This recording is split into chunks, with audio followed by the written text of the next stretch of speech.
সন্দেশখালীতে বিজেপির সভার ময়দানে তৃণমূলের পাল্টা প্রতিবাদ সভা।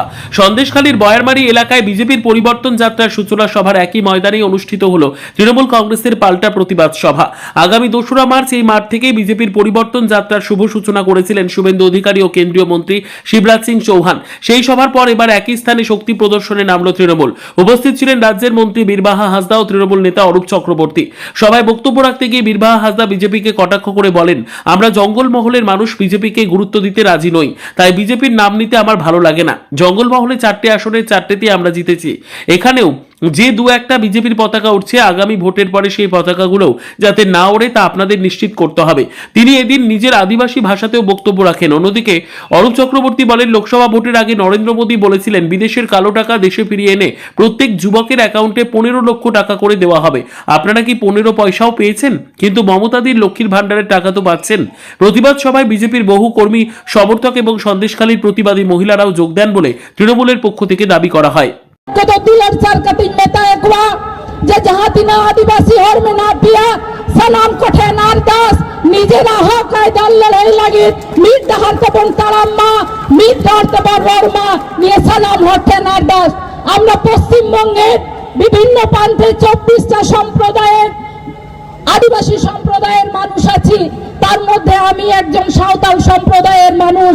আজকে পশ্চিমবঙ্গের মাননীয় মুখ্যমন্ত্রী আমাকে আমার ভাষায় কথা বলার অধিকার দেয়, কিন্তু বিজেপি শাসিত রাজ্যগুলোতে আমার কথা, আমার ভাষা বলার অধিকার দেয় না।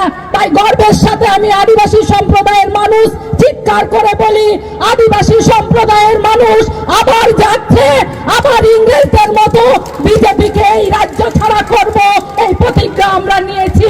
এই এলাকার প্রত্যেকটা মানুষকে বলবো, আপনারাও প্রতিজ্ঞা দিন, একটাও ভোট বিজেপিকে যেন না দেওয়া হয়, একটাও ঝান্ডা যেন বিজেপির এই এলাকায় দেখতে না পায়। শুধু পশ্চিমবঙ্গের নয়, দিল্লি থেকে যেদিন তাড়াবো আমরা সেদিন চুপ করে বসবো। এই অঙ্গীকার সবার উদ্দেশ্যে বলতে চাই। আর নরেন্দ্র মোদী কি বলেছিল 2014 লোকসভা নির্বাচনের আগে, मेरे प्यारे देशवासियों, अगर आप मोदी को सत्ता पे लाते हैं तो जो भी काला धन देश के बाहर चला गया, सारे के सारे काला धन ये मोदी वापस लेके आएगा। और काला धन आने से हर एक युवाओं का अकाउंट में 15 लाख रुपया ये मोदी आपको लाके देगा। বলেছিল কি বলেন? 15 লাখ টাকা বছরে বেকার যুবক। মোটামুটি আমরা কিন্তু সেইভাবে কিন্তু মানে চলতাম। আপনাদের কি মিথ্যে প্রতিশ্রুতি দেওয়া হয়েছিল? মিথ্যে প্রতিশ্রুতি বলতে যখন এই মানে শাহজাহানের প্রতি যখন এই এগুলো যখন হয়েছিল, এলিগেশন গুলো যখন দেওয়া হয়েছিল, তখন কিন্তু রেকর্ড আমাদের পাড়ায় যায়।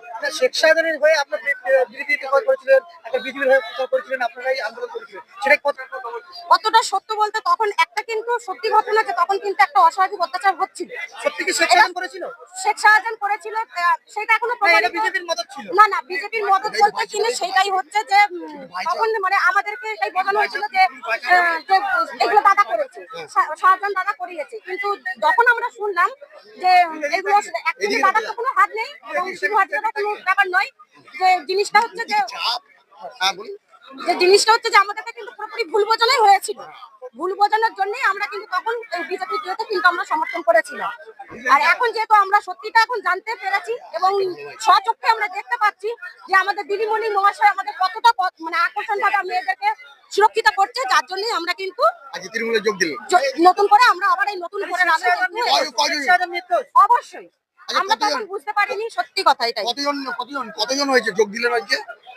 আমরা 4-5 জন নিয়ে আজকে নতুন করে যোগ দিয়েছি। আপনার নাম? আমার নাম দীপালি মুকুলিয়া।